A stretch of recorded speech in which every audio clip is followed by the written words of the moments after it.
ज्ञानवापी शब्द इन दिनों सबसे ज्यादा चर्चा में है। इसका मुख्य कारण वाराणसी से वो ज्ञानवापी परिसर है, जहाँ काशी विश्वनाथ मंदिर के साथ ही साथ मस्जिद भी है। स्कंद पुराण से पता चलता है कि ज्ञानवापी कुएं का निर्माण स्वयं भगवान शिव ने अपने त्रिशूल से किया था। पौराणिक काल से ही काशी विश्वनाथ कॉरिडोर का इलाका अभिमुक्त क्षेत्र के नाम से प्रसिद्ध रहा है।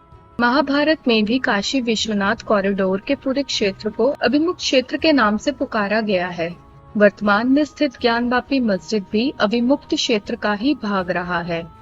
इस क्षेत्र में स्थित ज्ञानवापी बाबा विश्वनाथ जी के मंदिर को मुक्त कराने के लिए वर्षों से हिंदू संघर्ष कर रहे हैं।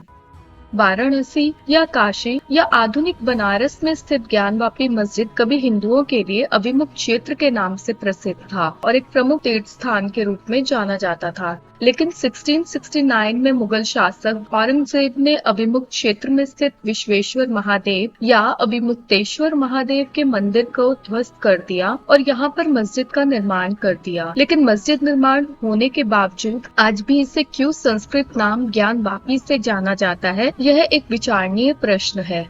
नमस्कार दोस्तों, स्वागत है आपका हमारे YouTube चैनल ज्ञान बीज पर। ज्ञानवापी का रहस्य। कई प्राचीनतम हिंदू और सनातन पवित्र धार्मिक पुस्तकों में वाराणसी में एक अभिमुक्त क्षेत्र की बात कही गई है, जहां विश्वेश्वर महादेव के नाम से एक स्वयंभू ज्योतिर्लिंग था। 12 प्रमुख ज्योतिर्लिंगों में अभिमुक्तेश्वर महादेव या विश्वेश्वर महादेव का यह ज्योतिर्लिंग सर्व प्रमुख और सबसे ज्यादा पवित्र था। इस ज्योतिर्लिंग के पास एक कुआं था जिसे दिव्य और पवित्र माना जाता था। कथाओं के अनुसार इस कुएं का जल गंगा जल से भी ज्यादा पवित्र था। इस कुएं के जल को पीने से ज्ञान की प्राप्ति होती थी। ज्ञानवापी शब्द एक संस्कृत शब्द है जो ज्ञान प्लस वापी से बना है। वापी का अर्थ कुआं होता है और इस कुएं के जल से ज्ञान की प्राप्ति होती है, इसीलिए इसे ज्ञानवापी अर्थात ज्ञान का कुआं भी कहा जाता था। ऐसी मान्यता भी है कि ज्ञानवापी कुएं का पवित्र जल पीते ही मनुष्य के हृदय में तीनों ज्योतिर्रूप लिंगों का आविर्भाव होता है और उससे मनुष्य की आत्मा शुद्ध हो जाती है। महाभारत में ज्ञानवापी के कुएं का उल्लेख। तीर्थों के बारे में सबसे पहले उल्लेख महाभारत में मिलता है। महाभारत के वन पर्व के अध्याय 84 में वाराणसी तीर्थ में वर्तमान काशी विश्वनाथ कॉरिडोर इलाके में स्थित ज्ञानवापी कुएं का जिक्र किया गया है। वन पर्व की तीर्थ यात्रा पर्व के अध्यायों में प्रसंग है कि जब युधिष्ठिर और अन्य पांडव वनवास काट रहे थे, तब अर्जुन को इंद्र अस्त्र शस्त्र की शिक्षा के लिए 5 साल के लिए स्वर्ग ले गए थे। वहाँ अर्जुन ने सभी तरह के अस्त्रों शस्त्रों की शिक्षा हासिल की। तब युधिष्ठिर ने अर्जुन के लौटने से पहले तीर्थ यात्रा करने का संकल्प लिया। युधिष्ठिर के इस विचार को जानकर देवऋषि नारद उनके पास आए और उन्होंने युधिष्ठिर को बताया कि भीष्म के व्रत आदि से प्रसन्न होकर कुलसत्य ऋषि ने भीष्म को विभिन्न तीर्थों की महिमा बताते हुए वाराणसी के अभिमुक्त क्षेत्र की महिमा बताई थी। ततो वाराणसीं गत्वा अर्चयित्वा वृषध्वजं कपिलहार्दे नरम स्नानत्वा राजस्वं वाप्नुयात। अर्थात तदंतर वाराणसी तीर्थ में जाकर भगवान शंकर की पूजा करें और कपिलहार्द में गोता लगाएं। इससे मनुष्य को राजस्व यज्ञ का फल प्राप्त होता है। अभिमुक्त समासाधित तीर्थ सेवी पुरुद्वः दर्शनार्थ देव दिवस्य मुच्यते ब्रह्महत्याया प्राणानुत्सृज्य तत्रैव मोक्षं प्राप्नोति मानवः। अर्थात पुरुषेष्ठ अभिमुक्त तीर्थ में जाकर तीर्थ सेवी मनुष्य देवों के देव महादेव का दर्शन करने से ही ब्रह्म हत्या के पाप से मुक्त हो जाता है। वहीं प्राण त्याग कर मनुष्य को मोक्ष की भी प्राप्ति होती है।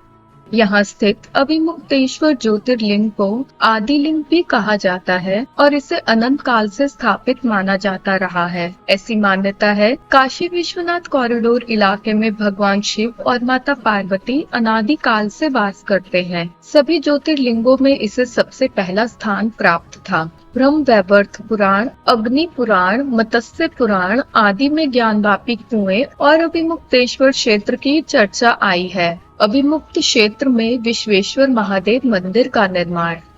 ऐसी मान्यता है कि वर्तमान काशी विश्वनाथ कॉरिडोर या अभिमुख क्षेत्र में अनादिकाल से भगवान शिव और माता पार्वती का वास है। यहाँ स्थित ज्योतिर्लिंगों के चारों तरफ विशाल मंदिर का निर्माण सबसे पहले सतयुग में राजा हरिश्चंद्र ने करवाया था। राजा हरिश्चंद्र के बाद चक्रवर्ती सम्राट विक्रमादित्य ने इस मंदिर का पुनर्जीर्णोद्धार करवाया। यह मंदिर इसके बाद सैकड़ों सालों तक बना रहा। इस मंदिर को ही बाद में अभिमुक्तेश्वर महादेव मंदिर, विश्वेश्वर महादेव मंदिर के अलावा काशी विश्वनाथ मंदिर के नाम से भी पुकारा जाने लगा। मुगलों के द्वारा काशी विश्वनाथ मंदिर को तोड़ा जाना। काशी विश्वनाथ मंदिर को पहली बार कुतुबुद्दीन ऐबक ने 1194 ईस्वी में ध्वस्त किया था। वो मोहम्मद गोरी का कमांडर था। करीब 100 साल बाद एक गुजराती व्यापारी ने इस मंदिर को दोबारा बनवाया। काशी विश्वनाथ मंदिर पर दूसरा हमला जौनपुर के सुल्तान महमूद शाह ने 1447 ईस्वी में करवाया। मंदिर पूरी तरह से ध्वस्त कर दिया गया। इसके बाद 15वीं सदी में राजा तोडरमल ने मंदिर का निर्माण पुनः करवाया। 1632 ईस्वी में शाहजहां ने काशी विश्वनाथ मंदिर को ध्वस्त करने का आदेश पारित किया। हिंदुओं के भारी विरोध के बाद प्रमुख मंदिर को तो नहीं तोड़ा जा सका, लेकिन काशी के 63 छोटे बड़े मंदिरों को तोड़ दिया गया। 18 अप्रैल 1669 को औरंगजेब ने काशी विश्वनाथ मंदिर को तोड़ने का आदेश जारी किया। यह आदेश कोलकाता की एशियाटिक लाइब्रेरी में आज भी रखा हुआ है। सितंबर 1669 में मंदिर तोड़ा गया और उसी के ऊपर मस्जिद बनवाई गई। यही वजह है इस मस्जिद का पिछला हिस्सा बिल्कुल मंदिर की तरह लगता है। काशी विश्वनाथ मंदिर का पुनर्निर्माण। जैसे ही मुगल सल्तनत कमजोर होने लगी और मराठाओं की शक्ति बढ़ने लगी, वैसे ही इस महान मंदिर को पुनर्निर्माण की कोशिशें फिर से होने लगी। मराठा शासक दत्ताजी सिंधिया और मल्हारराव होलकर ने अपने शासन कालों में एक बार फिर काशी विश्वनाथ मंदिर को बनवाने की कोशिश की, लेकिन ये दोनों ही सफल नहीं हो सके। आखिर में इंदौर की महारानी अहिल्याबाई होलकर ने 1777 से 1780 के बीच में काशी विश्वनाथ मंदिर का पुनर्निर्माण करवाया। हालांकि मंदिर आज भी अपने मूल स्थान पर पूरी तरह से स्थापित नहीं है। अभिमुख क्षेत्र में ज्ञानवापी के साथ आज मस्जिद स्थित है। हालांकि काशी विश्वनाथ कॉरिडोर का निर्माण भव्य और दिव्य है, लेकिन आज भी ज्ञानवापी परिसर के लिए हिंदुओं का संघर्ष जारी है। आई होप आपको आज का ये वीडियो पसंद आया होगा। ऐसे ही इंटरेस्टिंग स्टोरीज और फैक्ट्स जानने के लिए ज्ञानबीज चैनल को सब्सक्राइब करें और हमारा मनोबल बढ़ाएं। राधे राधे।